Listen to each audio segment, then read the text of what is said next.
सिद्धेभ्यः। ओम नमः सिद्धेभ्यः। ओम नमः सिद्धेभ्यः। अहिंसा परमो धर्म की। आचार्य गुरुवर श्री कुंद कुंद भगवान की। आचार्य गुरुवर श्री ज्ञान सागर मुनि महाराज की। आचार्य गुरुवर श्री विद्यासागर जी महामुनि राज की।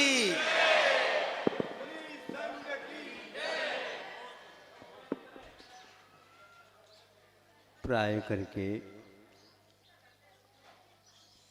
कई लोग एक ही तत्व के बारे में समझदार होते हुए भी बहुत कुछ अपने ना समझ को भी पास रखते हैं।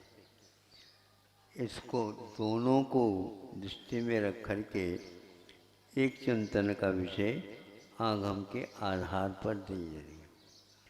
क्षायक सम्यक दर्शन और क्षायक जो केवल ज्ञान, क्षायक केवल दर्शन, यथा क्या चारित्र और अनंत वीर, ये सारे अनंत वीर के बारे में थोड़ा सा बाद में रखा देंगे।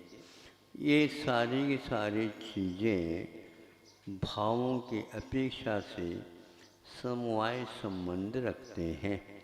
समवाय का अर्थ एक प्रकार से भावानुभूति।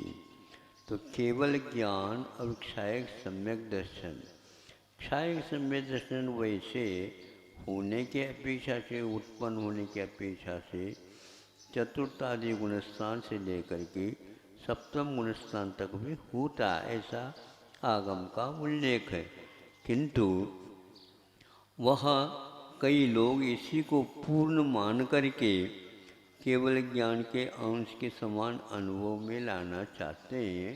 यह उनके आगम के अनुकूल अनुभव या स्वाध्याय नहीं है। उन्हें बहुत अच्छे ढंग से कि कर्म सिद्धांत ग्रंथों का भी अध्ययन करना चाहिए। ये तो चतुर्थ गुणस्थान में हो रहा है और नरकों में भी रहता है, ये तिरंचों में भी रहता है, देवों में भी रहता है। इसलिए वह इस अपेक्षा से उसको वीतराग नहीं कहा।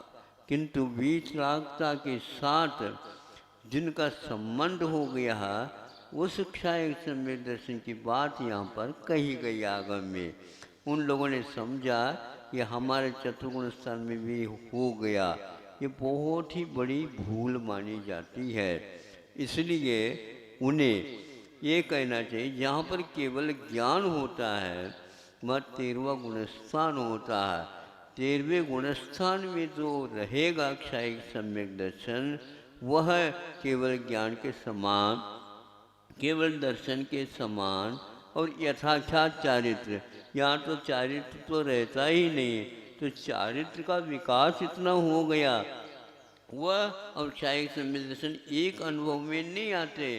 किंतु जब यह 13वें गुणस्थान में ये भी पहुँच जाता है, वहाँ पर उनका जो अनुभव होता है वह एक प्रकार से पांचों का एक बराबर है। यह बड़ी भूल कई लोगों ने, चोटी के विद्वानों ने भी की होगी। लेकिन आगम के सही अध्ययन होना भी आवश्यक है और प्रसंग के अनुसार इसका अर्थ का अनुभव होना चाहिए, तभी यह हो सकता है। इसलिए एक और बीच में एक परमावगाढ़ सम्यक दर्शन का कथन आता है। अवगाढ़ भी आता है, परमावगाढ़ भी आता है और सामान्य रूप से क्षायक सम्यक दर्शन भी आता है। सम्यक दर्शन के भेदों में परमावगाढ़ सम्यक दर्शन का स्थान 13वें गुणस्थान के अलावा 12वें में भी नहीं माना। 12वें में जो माना है वह अवगाढ़ माना है। इसलिए यथाख्यात चारित्र की व्याप्ति, क्षायक सम्यक दर्शन की व्याप्ति और केवल ज्ञान की व्याप्ति, केवल दर्शन की व्याप्ति जहाँ पर बनती है वहाँ का ये पाठ वीतराग सम्यक दर्शन ऐसा कहा गया है। इसलिए स्वाध्याय आप कर रहे हैं तो बहुत अच्छा काम कर रहे हैं। लेकिन अच्छे काम में कभी कभी गलत काम भी हो जाते हैं, वो अच्छे नहीं माने जाते। इसलिए हमने आपके सामने कहा ताकि आपका स्वाध्याय का क्रम सुधार के साथ चले जाए, नहीं तो बाद में बहुत चर्चा का विषय बनना कठिन होता है। 5 मिनट से हमने आपको दे दिया। अहिंसा परमो धर्म। आचार्य गुरुवर श्री